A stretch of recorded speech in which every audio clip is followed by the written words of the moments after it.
उद्या 29 जानेवारी वार गुरुवार आणि उद्या आलेली आहे जया एकादशी।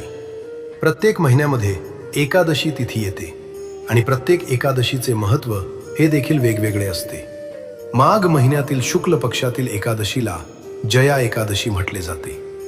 जो भक्त या दिवशी प्रेमाने श्रीकृष्णाचे स्मरण, नामस्मरण किंवा ध्यान करतो, त्याच्या जीवनातील सर्व दुःख, संकट स्वतः भगवान वासुदेव दूर करतात। जया एकादशी भगवान विष्णूंच्या उपासनेसाठी अत्यंत महत्त्वाची तिथी मानली जाते। धार्मिक मान्यतेनुसार जया एकादशीला व्रत केल्याने आरोग्याचे वरदान मिळते आणि जीवनातील सर्व पाप त्रासांपासून मुक्ती मिळते। तसेच पितरांसाठी हे व्रत केल्याने त्यांना पुण्यफळ मिळते आणि आपल्या जीवनातील सर्व समस्या या देखील दूर होतात। या जया एकादशीचा प्रारंभ 28 जानेवारीला म्हणजेच आज बुधवारी संध्याकाळी 4:34 सुरू होणार आहे आणि 29 जानेवारीला दुपारी 1:56 समाप्त होणार आहे। उदय तिथीनुसार जया एकादशीचे व्रत हे 29 जानेवारी म्हणजेच उद्या गुरुवारी केले जाणार आहे। या एकादशीला 2 प्रकारे व्रत केले जाईल, निर्जला आणि फलाहारी। या दिवशी श्रीकृष्णाला फळे, पंचामृत यांचा नैवेद्य दाखवला जातो। दिवसभर केवळ पाणी आणि फळांचे सेवन करणे सर्वश्रेष्ठ मानले जाते। जया एकादशी ही तिथी अत्यंत शुभ मानली जाते। हे व्रत भगवान विष्णूंना समर्पित आहे, ज्यांनी मानवतेच्या कल्याणासाठी अनेक अवतार घेतले होते।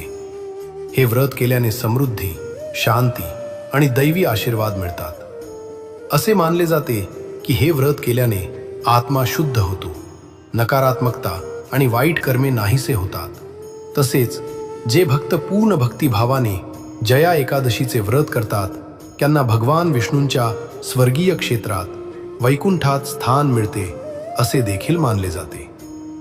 जया एकादशी हे व्रत भक्तांना त्यांच्या वैयक्तिक, व्यावसायिक आणि आध्यात्मिक कार्यात यश मिळवून देत असते। त्यामुळे या जया एकादशीचे व्रत सर्वश्रेष्ठ मानले गेले आहे। धार्मिक दृष्टीने हा दिवस अत्यंत महत्त्वाचा असल्यामुळे या दिवशी खास काही प्रभावी उपाय आणि सेवा सुद्धा केल्या जातात। आज व्हिडिओमध्ये मी तुम्हाला एक अतिशय प्रभावी असा उपाय सांगणार आहे। उद्या गुरुवार जया एकादशीच्या दिवशी तुम्ही एक वेळ उपवास नाही केला तरीही चालेल, पण फक्त सकाळीच इथे लावा एक दिवा। हा दिवा लावल्याने घरात अखंड लक्ष्मी नांदेल, घरात चहूबाजूने पैसा येईल, घरातील गरिबी, दरिद्रता, कर्जमुक्ती होईल आणि 7 पिढ्यांचे दारिद्र्य 24 तासात नष्ट होऊन वर्षभर कुटुंबाची प्रगती होईल। तर हा दिवा कुठे लावायचा आहे, कोणत्या वेळेत लावायचा आहे, याबद्दलची संपूर्ण माहिती या व्हिडिओमध्ये मी तुमच्यासोबत शेअर करणार आहे। त्यामुळे तुम्ही हा व्हिडिओ स्किप न करता शेवटपर्यंत नक्की पहा। चॅनलवरती नवीन असाल तर सबस्क्राईब करा आणि असेच माहितीपूर्ण नवनवीन व्हिडिओ पाहण्यासाठी बेल आयकॉनलाही प्रेस करा, म्हणजे जेव्हा कधी मी नवीन व्हिडिओ अपलोड करेल त्याचे नोटिफिकेशन सर्वात अगोदर तुम्हाला भेटेल आणि तुम्ही एक पण व्हिडिओ मिस करणार नाही। आज या व्हिडिओमध्ये मी तुम्हाला जो उपाय सांगणार आहे तो आपल्याला उद्या गुरुवारी जया एकादशीला करायचा आहे। बघा, ही जया एकादशी खूप खास असणार आहे, कारण गुरुवार हा भगवान श्रीहरी विष्णूंना समर्पित असणारा दिवस आहे आणि एकादशी तिथी देखील त्यांनाच समर्पित आहे आणि म्हणून या एकादशीचे अजूनच महत्त्व वाढलेले आहे।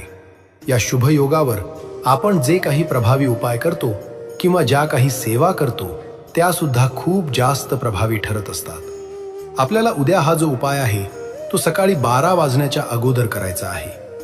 12 वाजायच्या आत आपल्याला आपल्या घरात एका ठिकाणी हा एक दिवा लावायचा आहे। आपल्या हिंदू धर्मामध्ये दिव्याला अनन्यसाधारण महत्त्व आहे आणि कोणतीही पूजा ही दिव्याशिवाय पूर्ण होत नाही।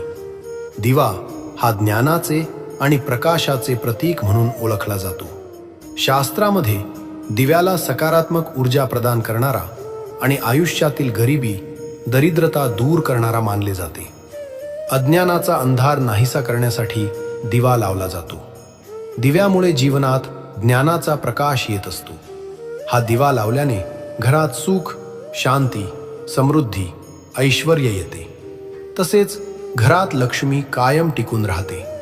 आपल्या घरामध्ये सतत पैशांच्या अडचणी येत असतील, घरात पैसा टिकत नसेल, जिथे 5 रुपये कमवता तिथे 100 रुपये खर्च होत असतील, कष्ट आणि मेहनत करूनही यश मिळत नसेल, किंवा तुमच्यावरती एखादे कर्ज असेल, तर या तिथीवर हा उपाय केल्याने नक्कीच कष्टाला यश मिळते.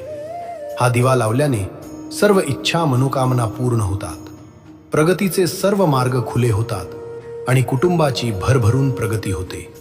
हा उपाय करण्यासाठी तुम्हाला उद्या सकाळी लवकर उठायचे आहे आणि स्वच्छ स्नान करायचे आहे. आंघोळीच्या पाण्यामध्ये थोडंसं गंगाजल आणि चिमूटभर हळद टाकून तुम्हाला स्नान करायचे आहे. यानंतर स्वच्छ कपडे परिधान करून सर्वप्रथम देवघरातील देवांची पूजा करून घ्यायची आहे. भगवान श्री हरी विष्णूंची मूर्ती असेल तर मूर्तीवर अभिषेक करा. मूर्ती नसेल तर बाळकृष्णांच्या मूर्तीवर अभिषेक केला तरीही चालेल, किंवा फोटो असेल तर तो स्वच्छ पुसून काढा. यानंतर भगवान श्री हरी विष्णूंना पिवळी फुले, पिवळ्या रंगाचा नैवेद्य आणि केळी अर्पण करायची आहेत. धूप, दीप, अगरबत्ती लावून वातावरण प्रसन्न करायचे आहे. आणि यानंतर तुम्हाला हा उपाय करायचा आहे.